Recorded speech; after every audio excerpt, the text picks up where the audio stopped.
Come on in, sir. We know he's young. We know he's got big power.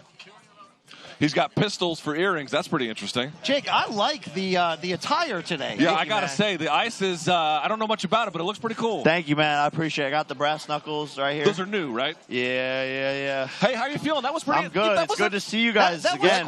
Dude, it's been too long. That was wholesome up there, Oh, right? it was great. It was great. Man, that was like, to me, the most fun I've had at a press conference. I was going to say, all the other ones, there was a little bit of animosity. The Tyron Woodley one, remember the audience in Cleveland, the whole thing, there was the melee afterwards.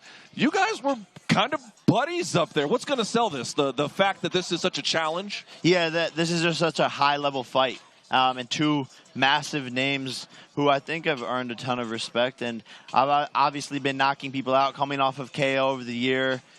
So, you know, and then he knocks out Bruno Machado, Tito Ortiz, and then beats Julio Cesar Chavez Jr. So this is a really tough challenge. I think that's what sells it. You know, we don't need to do all this shit talk. Jake, a lot of people are excited about this fight, even just because of the size. Anderson has fought at 185. He's had big success at 205. Why is this fight at 187 in the catchweight? Talk to me about that decision. Yeah, no, I'm just starting to go down in weight in my boxing career. I'll probably end up at light heavyweight at 175.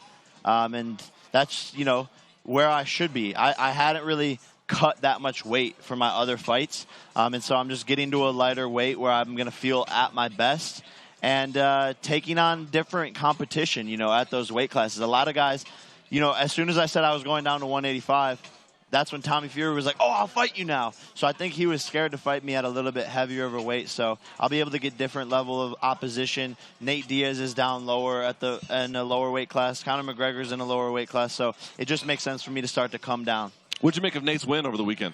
It was incredible, man. The guy's a legend.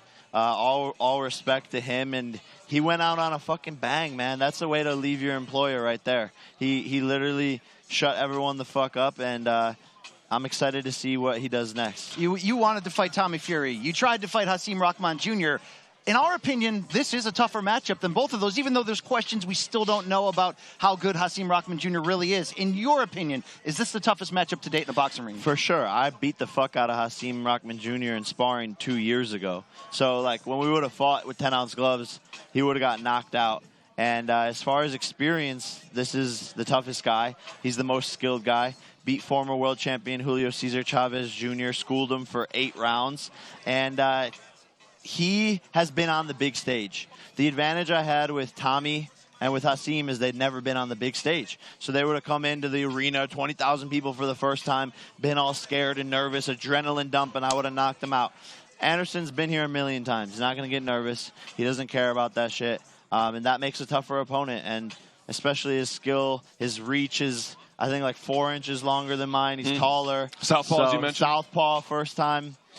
The cards are stacked against me. I'm an underdog for the first time, but I love the challenge. I was going to ask you what you make of that. And it's not a huge gap in the odds, but this is the first time you are the underdog. Were you surprised by it? What do you make of it? I'm not surprised by it at all. I think it makes total sense. And maybe for the first time, my friends can make a bunch of money by betting on me. Because before, they've bet on me when I've been the favorite, and they make a decent amount of money.